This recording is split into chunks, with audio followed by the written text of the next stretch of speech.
Hello everybody, this is Solo-Anthem with the Laughing Dead. Before we begin the video, let's go ahead and take a look at the league. It's been 3 days now. We still got 4 days left in the week. Out of the top 4, the leading in trophies right now is the Laughing Dead at 1,802, followed by Pew Pew with 1,716. We've got Fire Chaos Style, which has pushed 1,582 this week. And then we have Stone Vengeance that pulled 1,495 this week. Pew Pew went ahead and dropped 3 more players to add to the roster, so that's just going to put more pressure on us. We only have 9 players that pushed past 100 so far. So everybody said they're going to do 400 trophies. Yeah, you got a lot of work ahead of you. So we'll see how that works out. We are only on day 4 at the start of it, and this is only a report after 3 days. So until the reset next week, we will not know the totals. Do have a lot of players that will come on this weekend, so we'll go ahead and look at that.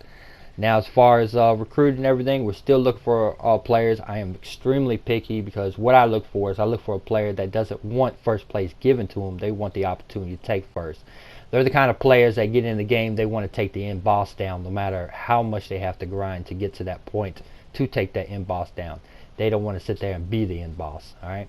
Now, once we take it, then we go ahead and we can change our mentality. But until then, pretty much I'm looking for players who just want to take that spot, you know.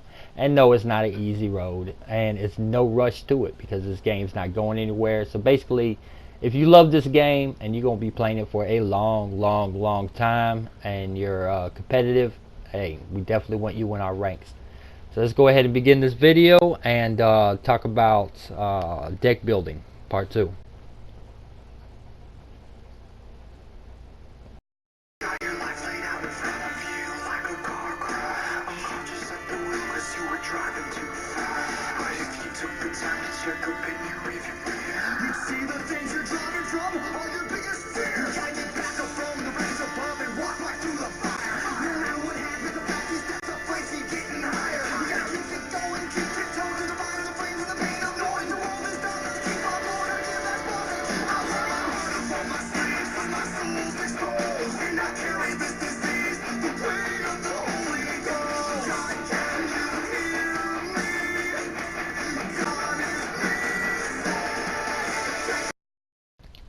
Alright, let's jump right into it. Now, this deck build is for beginners, but if you're level 200-300, you can use this as well. It is a pretty damn strong deck. It's not always the fastest, and it could screw you every now and then, but overall, it's going to win you more than it's going to lose you. Now, we're going to look at Gazelle. Gazelle does give you a +2 to all brown mana. That is combo or otherwise. So, we definitely want to use this, and we want to use the cards I'm selecting here in Gazelle. My dang cats are knocking shit off the table again. So, let's go ahead and take a look. We're going to focus on 2 different decks here. And both of them are going to focus on 3 rock worms in every deck. Alright. So, the first thing I want to do is focus on the deck using Deep Borer. And yes, I probably didn't say that right. I butchered that name, but it's just one of those words like some people can't say turtle. I can't say burrow. So, Deep Burrow. Make fun of me in comments. I don't give a fuck. Alright. So, we're going to use him in a combination. Now, this is a good defensive deck also. So, the computer, the AI program does work really well with this. And you will be surprised at how many victories you get, especially early on, using this combo. Now, this combo does not work against aggressive players with aggressive decks.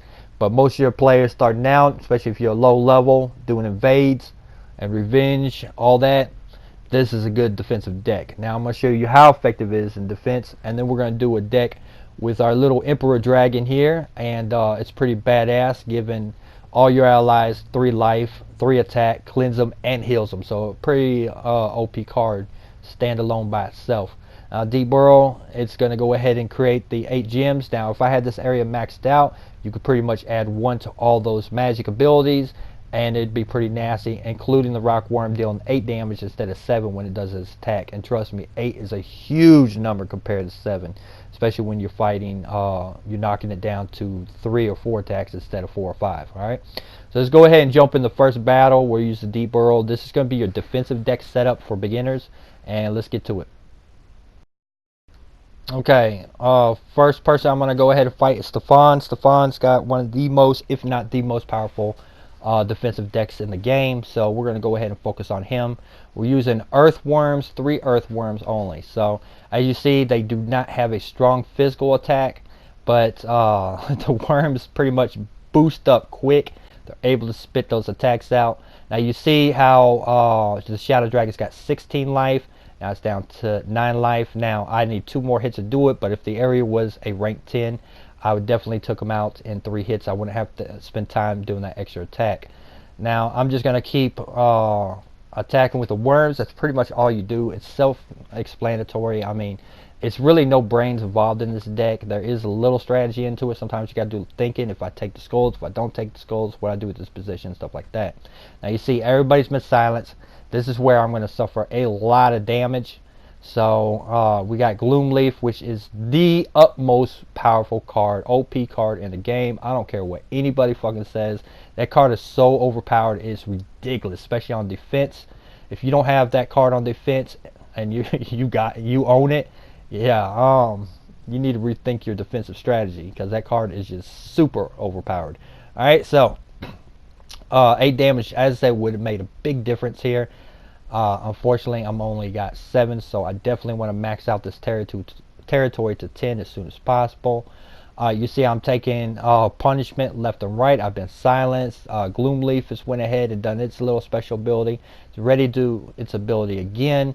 The worms are still holding up. I got 3 worms. They generate so quickly. It's absolutely ridiculous. I mean, it's just unbelievable how fast they go ahead and just beef themselves up. You know, Gloomleaf went ahead and popped himself again. He's up and ready to go. Basically, I just want to concentrate on getting these worms attacked as fast as possible. With my attack strength at a 2 right now, there's no point in me getting skulls. But if I have the opportunity to get 4 skulls, I will just get them out of the way. Sometimes you do want to get them skulls, just get them out of the way.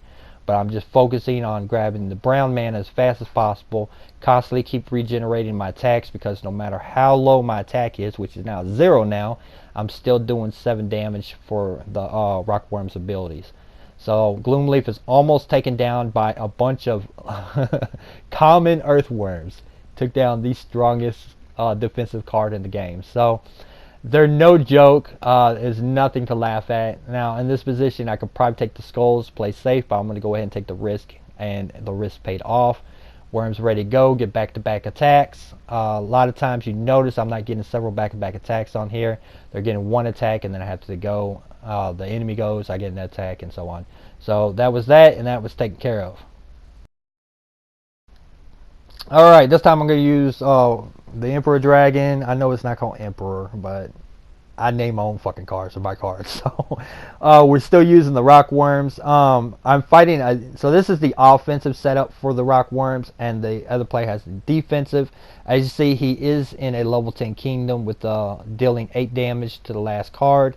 So we're going to go ahead and use the dragon at least 2 times. Let's go ahead and get it off as quick as possible. I will take the skulls in this opportunity because I do not want the top card taking any damage. I want to hold on to that armor. That's 5 extra. So now we're going to go ahead and beef it up. So now we got the attack up to 9. It would be 10 if the card was maxed out.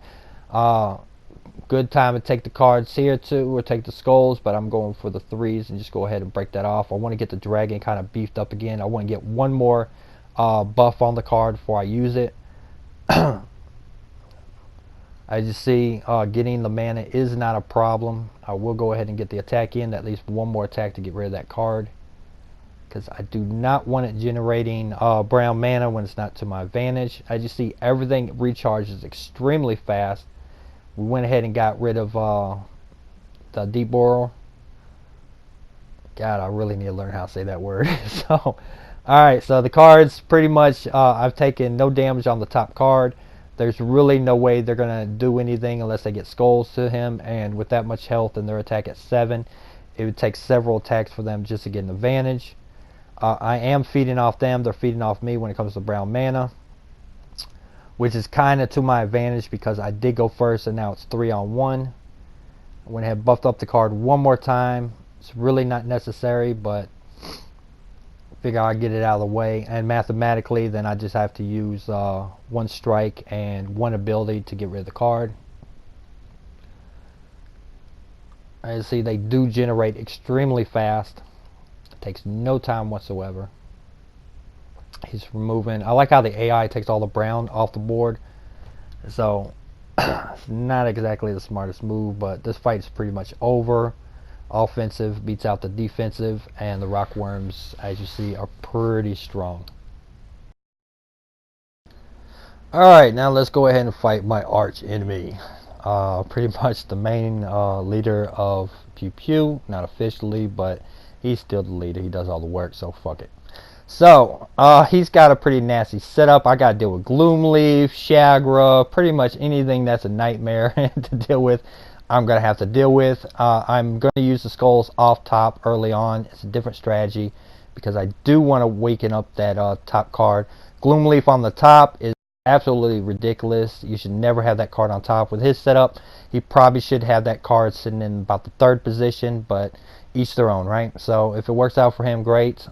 It's not really a good position for him.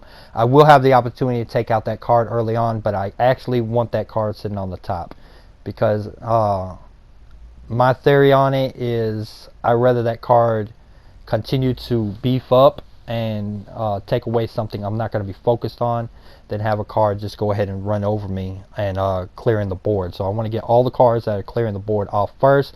So instead of focusing on skulls, I'm going to focus mainly on the rockworm's abilities. So let's go ahead and we will take down the bottom card pretty quickly here.